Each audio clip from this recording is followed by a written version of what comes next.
Souvenez-vous, mi-mai, un incendie ravageait un local appartement au chemin de fer de la Corse et abritant tout le matériel d'Javier Adiagastagne à Bocognano. Après ce sinistre, le foyer rural, organisateur de l'événement, appelle aux dons afin que cette manifestation historique puisse se tenir dans les meilleures conditions. Dominique Moret, Marion Fiam. Donc là, on peut constater l'étendue des dégâts, tout le matériel irrécupérable. Le préjudice est estimé entre 40 et 50 000 euros rien que pour le matériel appartenant au foyer rural de Bocognano. Les organisateurs ont quelques mois devant eux pour tout racheter et remettre sur pied une foire que les habitants n'envisagent pas d'abandonner. Tout le matériel qui servait à monter le restaurant, le bar, le stand du foyer rural, les tables, les chaises, tout ce qui sert aussi pour les activités qu'on fait tout au long de l'année, puisqu'on ne fait pas que ça. Il y a la foire de Bocognano, c'est une grosse partie de notre activité, mais toutes les activités qu'on organise l'été, les repas, le bal, puisqu'on fait le bal aussi du village, on n'a plus rien, on n'a absolument plus rien. C'est pour ça qu'on a fait un appel aux dons, parce que c'est très compliqué, on n'a pas les fonds propres pour tout racheter.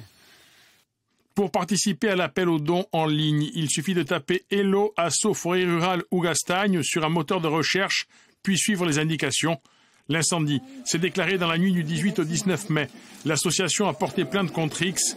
La disparition d'une chaîne et d'un cadenas suggère un acte criminel, même si à ce stade, le parquet d'Ajaccio ne se prononce pas. Le bâtiment appartient au chemin de fer de la Corse, qui le loue au foyer rural, mais également au chantier d'insertion Aiuto Paesano, qui a aussi subi des dommages. C'est un public qui est en difficulté, qui travaille au chantier d'insertion, mais qui en plus ont la chance de, quand ils arrivent au chantier, ils sont encadrés, ils apprennent de nouvelles choses. Ils ont appris à faire de la farine de châtaigne. Donc il a un rôle très important, le chantier d'insertion. Et là, voilà, ils avaient leur matériel entreposé, le séchoir à châtaigne est ici. Donc forcément, eux aussi, ils sont très très impactés. Javier Adiagastagne est né en 1982. Dans le contexte du Riaquisto d'alors, l'ambition était de créer une foire rurale en hiver autour d'un produit emblématique. Très vite, l'événement est devenu une vitrine des savoir-faire pour des producteurs engagés dans des démarches de qualité avec création et obtention de labels certifiant l'origine. On a voulu un petit peu leur faire un retour en arrière, sans tomber dans un passéisme un peu suranné, quoi. Nous sommes tombés sur quelque chose que je pense que les Corses apprécient, qui est la châtaigne, qui fait partie du patrimoine. Et à partir de par ce biais, on a voulu quand même montrer que l'on pouvait, dans nos villages de montagne, en hiver, faire quelque chose. Au-delà d'un événement, le but est de se réapproprier un mode de vie.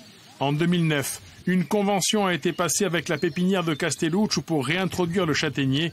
Sur ce terrain communal, lorsqu'ils auront atteint 2 ans, ces jeunes arbres seront proposés aux professionnels ou amateurs désireux de planter. C'est une variété qui est compatible avec l'AOP. Donc les personnes qui vont récupérer ces plantes-là châtaigniers, qui vont les planter, et au bout d'un certain nombre d'années, produiront des châtaignes qui pourront être transformées en farine de châtaigne AOP. Donc ça, c'est important. Javier Adiagastagne se déroule généralement début décembre. Les organisateurs n'ont que quelques mois pour repartir.